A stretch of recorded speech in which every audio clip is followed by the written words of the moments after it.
Hi, my name's Phil. I like talking about politics, and I'll be discussing the announcement from late on yesterday when Boris Johnson, presumably following the coattails of First Minister of Scotland Nicola Sturgeon, or that's certainly how it will be billed, announced a new tough lockdown for England.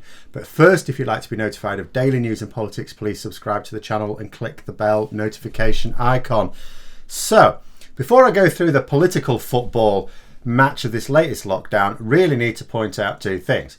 One, yet again, the government's own trusted scientific advice, the one they hired, said that we need to lock down and not reopen schools after Christmas. Second thing to bear in mind is that the latest polling shows a large majority of the public were against schools opening yesterday and a massive majority in favour of another lockdown. Now, here's the thing. For political reasons, governments sometimes do not act in the best interests of the people they govern because it might be unpopular and lead to electoral losses in the future. It is an unfortunate side effect of democracy. But what the experts said was in the national interest agreed strongly with the overwhelming majority of the population. Now, even when you take into account the fact that there will be a significant number of people opposed to these measures that might naturally gravitate towards the Conservatives. Although, as I pointed out last time there was some polling on this, you also have quite a few that wouldn't be Conservative voters but are in the north of England, and they're against it, mostly because they keep being abandoned financially. But, you know, generally speaking, you might expect a lot of the people against these measures to gravitate towards the Conservatives. Even a majority of Conservative voters are in favour of this move as well. And that makes these decisions, when they need to be taken, it's in line with the national interest and in line with public approval. For a politician, that should be a no-brainer. Absolutely maddening that Johnson keeps delaying even obvious decisions. It makes no moral or political sense for Johnson to have delayed yet again. In addition, he can now easily be accused of two things. One, having to call Keir Starmer Captain Foresight again. Not that Starmer has particular foresight here. We wouldn't expect him to. He's not a scientist. He's not a public health expert. But what he's doing is he's listened to those who are and simply echoed what they said we'd need to do. He said, the scientists and the public health experts have this consensus that we need to be in lockdown. He said a month ago that the measures that the government had put in place were not in agreement with the scientific advice and therefore would not work. Oh, here we are, it hasn't worked. You know, and it's a bit like, you know, with teaching unions. So I'm a teacher. Teaching unions called for schools to remain largely closed, with the exception of a small number of vulnerable pupils, who can be, you want to put it into much smaller numbers, you can accommodate that in a COVID secure way. But it's a matter of supreme irrelevance that teaching unions themselves were calling for the schools to be closed. What mattered is what they were doing was echoing, again, the expertise of those who have the qualifications to provide that advice. Johnson has once again had to act in a way that everyone was calling for, and he's done it at a later date. Like, someone reminded me that Michael Heseltine, former deputy leader of the Conservative Party, described Boris Johnson as someone who watches to see which way the crowd is running, then he runs in front of them and yells, "Follow me." You know, at least it wasn't 6 weeks delay this time, highlighting just how much Johnson probably recognises the seriousness of this situation. But Johnson will also want to take note that Starmer has issued a particular challenge for work during the lockdown. So the idea of the first lockdown in England, remember, was supposed to be to provide that breathing space to set up our world-beating test and trace system. Didn't really get that, did we? But that's what we were supposed to do. Now, I don't actually recall much of a stated aim for the second lockdown, what the government would be doing.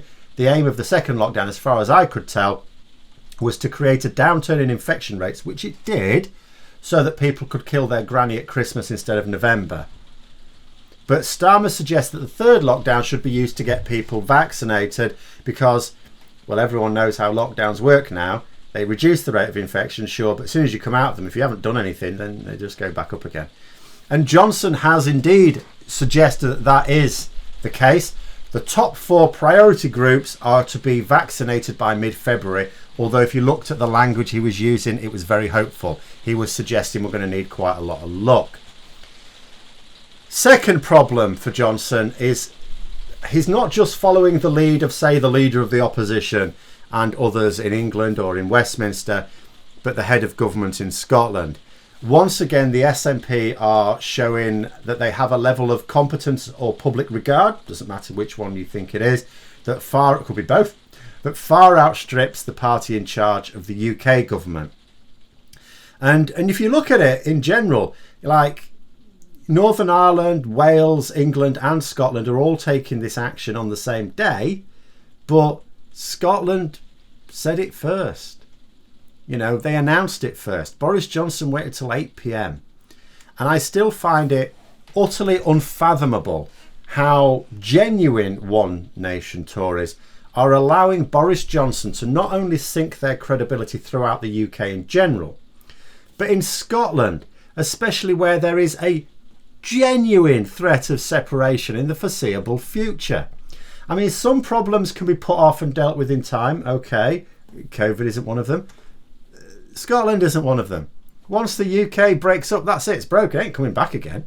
I mean, we may go back into the EU at some point. I hope we do. If the UK breaks up, that's a union that ain't coming back together ever. You know, they must know that Boris Johnson is never going to get on top of anything. Never. He will act too late every single time. It's how he works. Take this lockdown, for example. It's in place till mid-February at least. He's not even thinking about reviewing it before then, as far as can be told. That's what I gathered from his statement last night. Now, I saw someone on social media saying that the ideal opposition to Boris Johnson at PMQs would be Boris Johnson from 72 hours in the future. Because we've seen some spectacles in 2020 that are clearly continuing in 2021. You could get footage of Boris Johnson arguing against something as being laughable or insane. You can't possibly do that under any circumstances. Utterly ridiculous. And then another of him arguing that it is absolutely essential and you'd be a madman not to do this. Splice them together and you've basically got Boris Johnson arguing with himself. Nicola Sturgeon said in explaining her decision to put Scotland into lockdown last night, which will understandably have upset business leaders. In fact, I know it did. But she said, delay or prevarication in the face of this virus almost always makes things worse. Now, I have to disagree with that statement. There's no almost about it. And the problem is that we have in Boris Johnson a Prime Minister who always delays. Always. It's not that he's delayed here and there on really important decisions and due to the emergency nature of last year, caused us real problems. He always delays, every single time. He has a cabinet of gibbering imbeciles who are completely untouchable because they seem to have some sort of mutual deal that they will back Johnson to the hilt and Johnson does likewise with them, no matter how badly either party messes things up. And bear in mind, a lot of pupils went to school yesterday. Yes, there were some schools that at the last minute the Department for Education agreed should remain closed, only because they were going to close anyway, and sod him. Some other schools, even though they weren't supposed to, took that decision anyway. For example, Birmingham City Council said to the schools in their authority, we will back you if you decide it's not safe to open. But an awful lot of pupils still went to school yesterday. Many of those pupils will have spent Christmas Day in a house with multiple households mixing. As per the relaxed rules, it was all above board, still unwise. Some inevitably would have contracted the virus at those gatherings. Yesterday they went to school, say primary schools, and mixed with other kids. And at that age, if you contract it, you are not likely to develop symptoms. But we know that the new variant spreads more easily amongst younger people. And some of them will be in households with very vulnerable family members still awaiting their vaccination. Some of those will have now inevitably have become infected and will be in the process of passing that infection on to their vulnerable relatives. Nothing to be done about that now. Closing now will have helped in that it's better than not having closed now, but damage will have already been done just from that day. The fact that the government were briefing the media about the plans in the late afternoon, so we knew what was coming, but Johnson did not tell the public until late evening, was also classic but deeply unhelpful. He should have addressed the nation as a matter of urgency as soon as he knew. I thought to myself that the delay would be down to the fact that the chief medical officer and the chief scientific advisor would be explaining to him the slides he would have to refer to. There wasn't really much of that. He made his statement just reading a script. That was fine. He could have done that much earlier. And the delay was absolutely unconscionable when you imagine that at that time, in that evening, you've got people not really knowing if they're going to be going to work the next day, not knowing what's going to happen about the kids. Are the kids going to go to school but they still go to work? Childcare issues. And just a few extra hours might have made the task of those parents and teachers much easier. So there I was, along with other teachers and parents on Monday evening, wondering if I would be going in to teach the next day. Truth be told, I still don't know.